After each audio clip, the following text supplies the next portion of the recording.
Magandang araw mga kaibigan. Pag-usapan natin ang mga activities ni BP Inday Sara itong Holy Week na ito. Sa Davao, umakyat siya sa mga far-flung sitios. Then from there, nagpunta ng Samar. Again, mga sitios na halos walang nakakapunta, pinunta niya. Then nagbisita siya sa mga iglesia.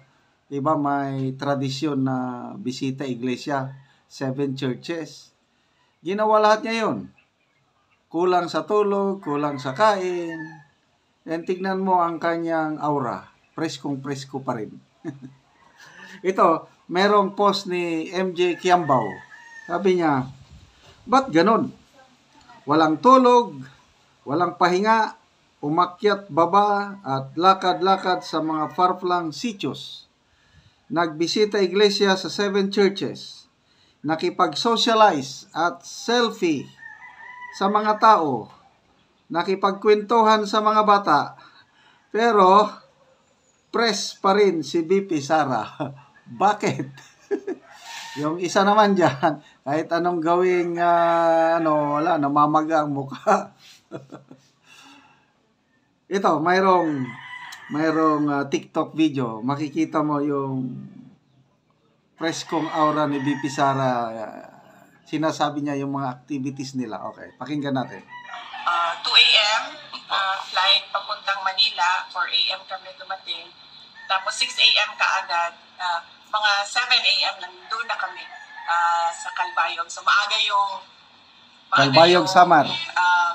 Simula namin. Marami kaming nadaanan at marami kaming napasalamatan ng mga kababayan natin. O sa imong prayer sa imong bisita iglesia? Of course, for the country always. May we always be strong, stable, successful, and merong peace. And of course, even before Holy Week, sinabi ko na, na pagdasal natin lahat na God will save the Philippines. Ginawa ko, isa pa, 2 ulit. a.m. Flight papuntang Manila, 4 a.m. kami dumating. Tapos 6 a.m. kaagad, mga 7 a.m. nandun na kami sa Calbayog. So maaga yung simula namin. Marami kaming nadaanan at marami kaming napasalamatan ng mga kababayan natin. O sa imong prayer sa imong bisita iglesia? Of course, for the country always. May we always be strong, stable, successful, and merong peace. And of course, even before Holy Week, sinabi ko na, na pagdasal natin lahat na God will save the Philippines. Okay, so nung makita ko yung bisita niya sa mga mountainous area sa Davao, sabi ko, okay lang yan dahil kabisado niya eh. Kaya lang, nung may nag-post na, tapos nandun na sa Calbayog. And then, may video na nakita ko doon sa mga liblib na sitio. Grabe, sabi ko. Kakaiba itong ating BP Inday Sara. Yung security niya na-dissolve na. I don't know kung may sumasama pa bang security niya. Kung meron man, kakaunti na lang. Pumapasok sa mga ganong liblib na sitio sa Samar. Sitio, nakalimutan ko na yung sitio na binisita niya. Tuwan-tuwa yung mga tao doon. Sabi nila, si Inday Sara! Hindi ko pwedeng ipakita sa inyo dahil may music eh. Sinamahan kasi ng music. Baka mamaya ma-copyright tayo sa music. Unbelievable. I don't know kung among the top 4 government officials, PBBM, Senate President,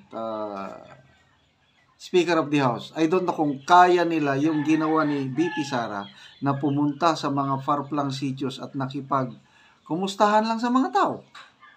Pagkaswerte, yung mga tao binisita niya sa Samar at saka mountainous areas ng Davao, ako personally hindi ko pa nakita si BP Inday Sara.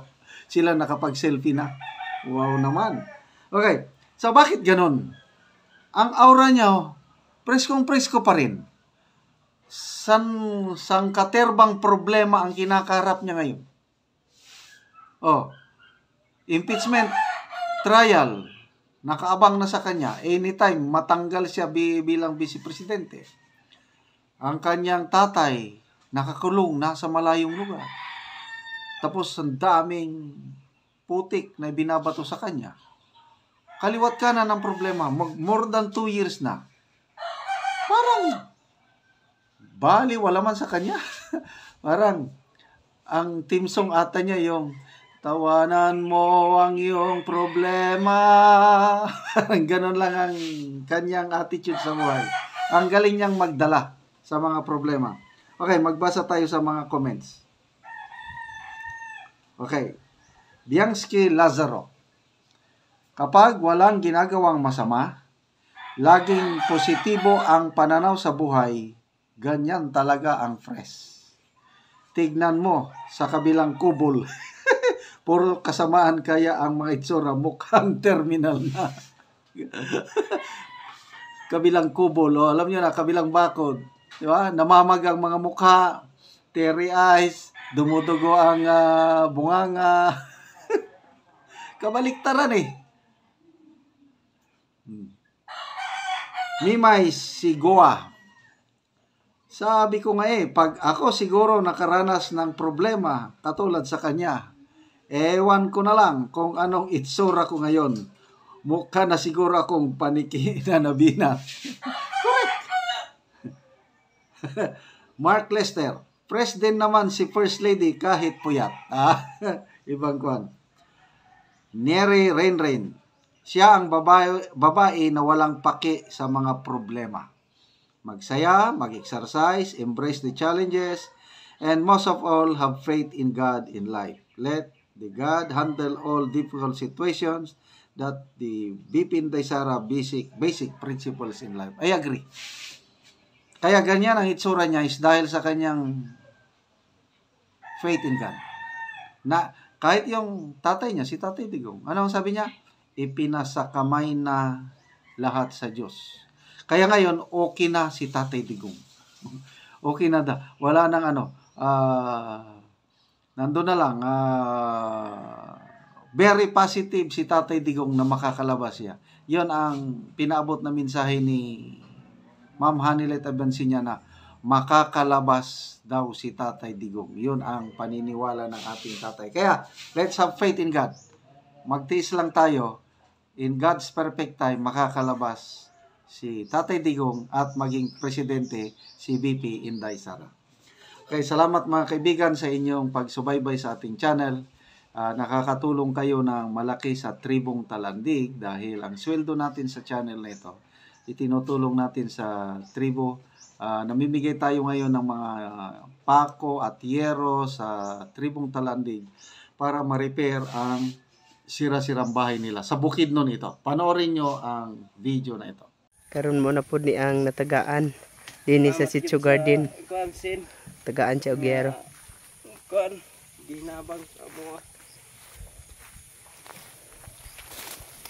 mo ni gwapo ni nga asin ba kay kuan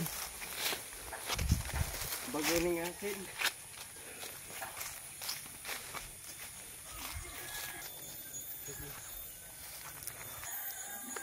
Mo na ni ang agianan. Asin nga ihatag ginabang.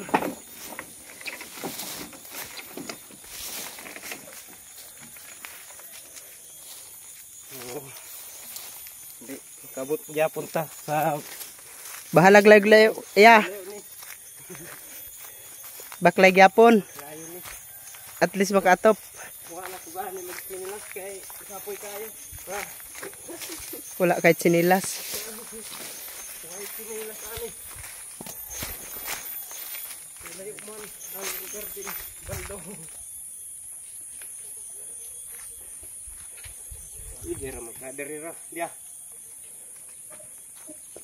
Dito pagid sa ilaya ang balay ni Kuya.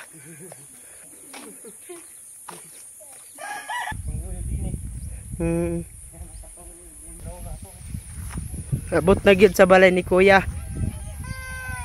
Muna ni ang iyang balay. Iyang payag.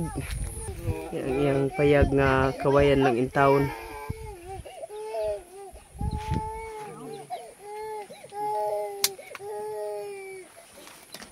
Ug ang dirira sila maglungag sa ayuta ra. Nanggid ba sa kon ba? Minatik na balay. Ug mo na ni makita sa gawas nga bahin sa ilang balay nga nagtakilid na gyud. Ug giapiran ra gani og trapal ang ilang atop. Apan di na gyud makaya kay ang trapal lata. Karon niya unsa imong ikasulti nga karon na abot nang imong ngero. Makaatop na gyud ka og sin. Salamat sa Ginoo nga nakaatop kog sin nga kuan gihatag sa kuan nga manginabag sa ko. Oo. Ay kuan. Salamat sa Ginoo nga kuan naka kuan mo Makaatop na ka. atop mo kog sin. Di na mo ulanan. Salamat sa nga bidso sa ako. Oo.